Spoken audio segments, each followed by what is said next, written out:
Hello everyone and welcome back to LewisFiction and welcome to pitching a Spider-Gwen film. If this is your first time around the channel, I want to urge you guys to subscribe for more Spider-Man stories in the future. And with that said, let's get straight into the pitch.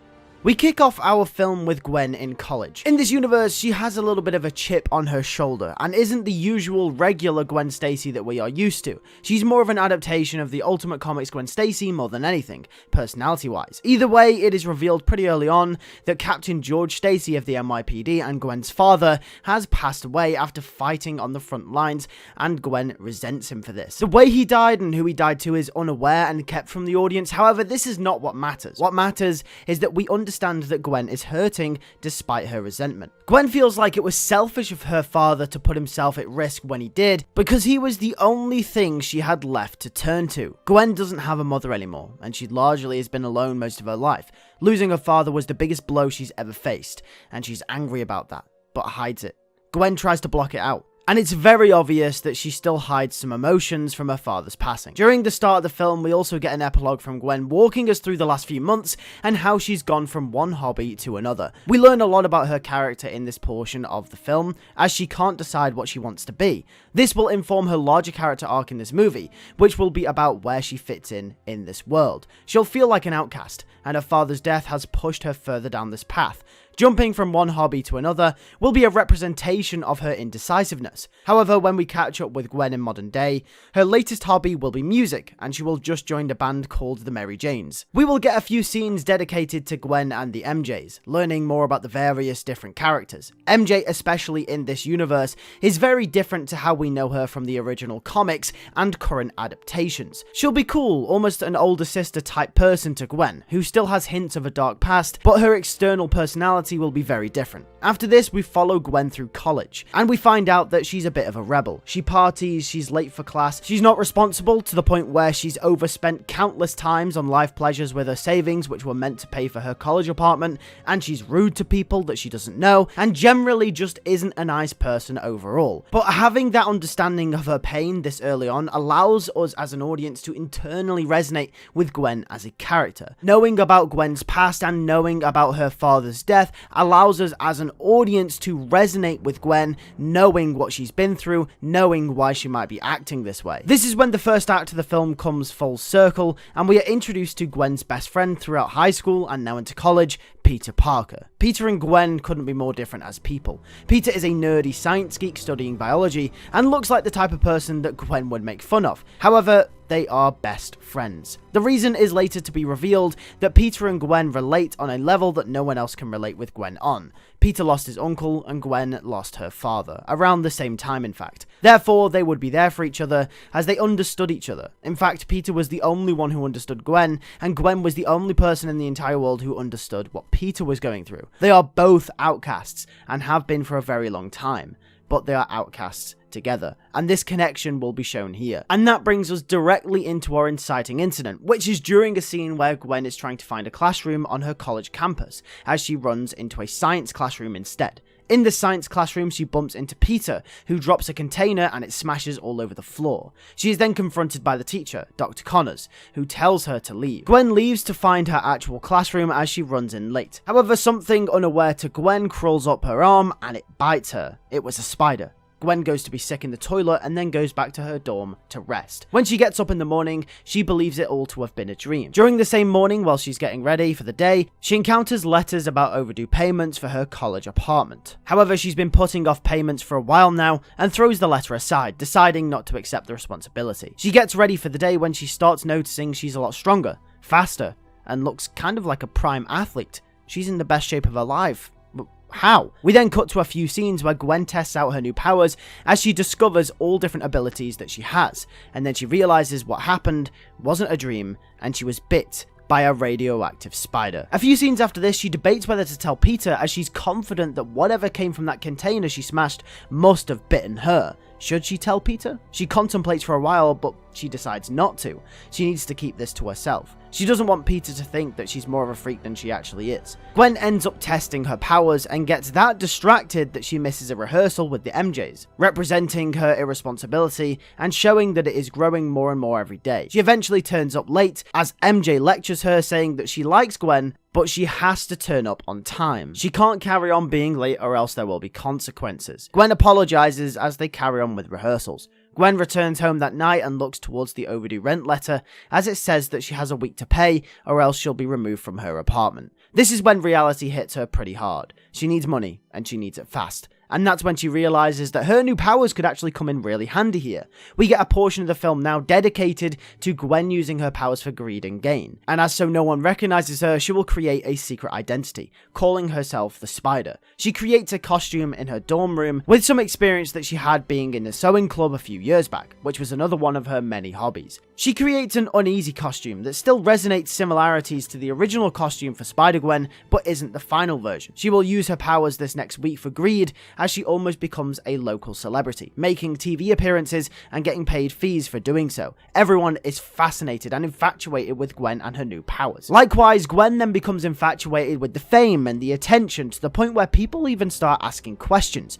Who is the Spider? Who is this mysterious spider person that has all of a sudden come about in the last few weeks? The Spider gains true dedicated fans and starts making a lot of money by doing so. However, during this time, in the background, we notice that Gwen starts neglecting other parts of her life. She stops turning up for rehearsals for the Mary Janes, and every time Peter tried to call her, she doesn't pick up. We then cut to one night where Gwen returns to her dorm room later than usual. She takes off her mask and has a massive grin on her face. She finally feels like she's found her purpose in life. Her purpose is to be the grand worldwide celebrity, the Spider. She jumps onto her bed, the happiest that she's ever been. She looks towards her phone and sees multiple missed calls from Peter and a text message asking for help.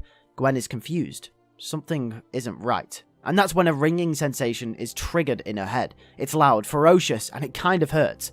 That's when she hears a massive roar in the distance as she looks out of her college window to see a massive giant lizard roaming through the campus, destroying buildings. She notices a girl, who was in the same class as her, hanging on for dear life at the edge of the window, screaming for help as the lizard ripped through buildings around her.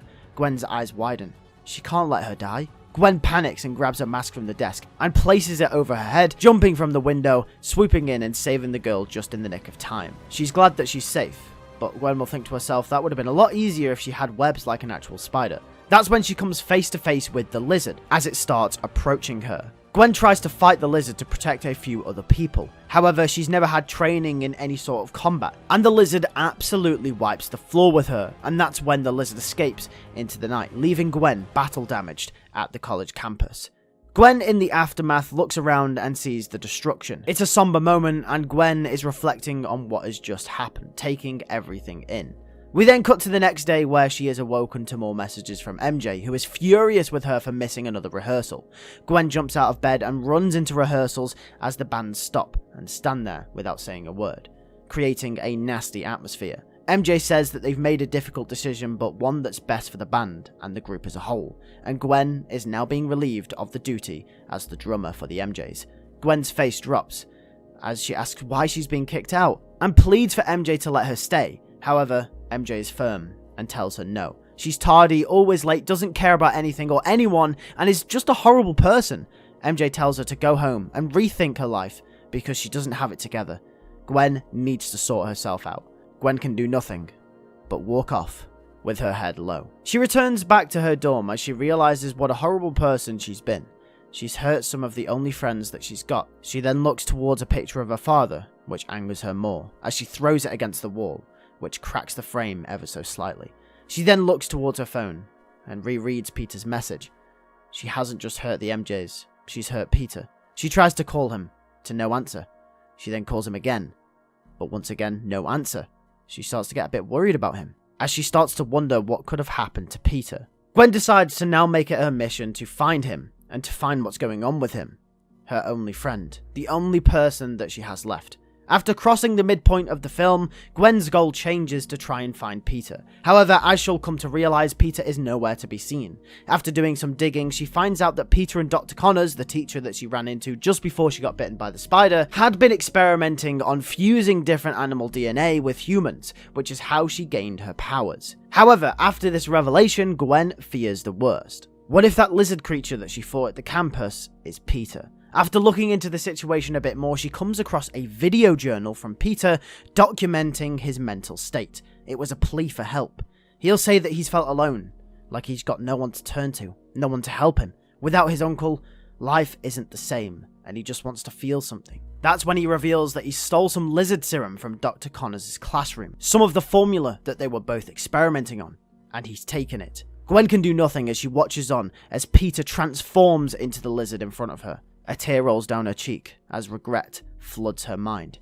If she was there for him, if she took one moment out of her day to listen to him, Peter wouldn't have done that to himself.